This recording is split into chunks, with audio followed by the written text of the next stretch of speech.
হ্যাঁ, বছরে কিছু কিছু টেস্ট করা উচিত ক্যান্সারের আর্লি ডিটেকশনের জন্য। তাতে প্রাইমোর্ডিয়াল প্রিভেনশন করা যেতে পারে এবং সেক্ষেত্রে ক্যান্সারের আর্লি ডিটেকশন হলে আমরা treatment as early as possible start করে দিলে পেশেন্টের জীবনহানির চান্সটা অনেকটাই কমে যায়, যেটাকে আমরা ডিজিজ ফ্রি সার্ভাইভাল বলি।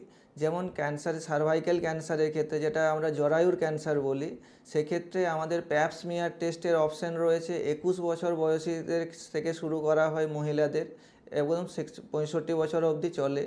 এছাড়াও প্রোস্টেট ক্যান্সার ছেলেদের ক্ষেত্রে, সেক্ষেত্রে কিন্তু নেক্সট 60 অ্যাবোভ এজের ক্ষেত্রে ডিজিটাল রেকটাল এক্সামিনেশন করা হয়।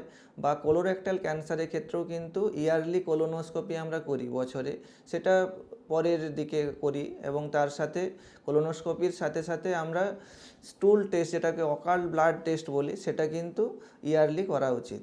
নম্বর, গ্রামাঞ্চলে ক্যান্সার ডিটেকশনের দেরি হওয়ার পেছনে প্রধান কারণ হলো আমাদের এখানে ভালো রেডিওলজিস্ট এবং ভালো রেডিওলজিক্যাল ইকুইপমেন্টসের অভাব, যার কারণে শুধুমাত্র চেস্ট এক্সরে থেকে আমরা লাং ক্যান্সারে ডিটেকশন করা খুব অসম্ভব হয়ে পড়ে। এছাড়াও আলট্রাসাউন্ড, হোল অ্যাবডোমেন বা এর থেকে সোনোলজিস্টরা সেভাবে রিপোর্টিংয়ে দেরি হওয়ার কারণে ক্যান্সারের ডিটেকশন অনেক দেরি হয় এবং সেক্ষেত্রে ট্রিটমেন্ট করা এবং তারপরে বায়োপসি এবং ফলোড বাই ম্যানেজমেন্ট করা কিন্তু অনেকটাই দেরি হয়ে পড়ে, যতক্ষণ না অবধি লোকালি অ্যাডভান্স ডিজিজ হয়। সেক্ষেত্রে কিন্তু তাদের ডিজিজ ফ্রি রেকারেন্স এবং সার্ভাইভালের চান্সটাও কিন্তু অনেকটাই বেড়ে যায়।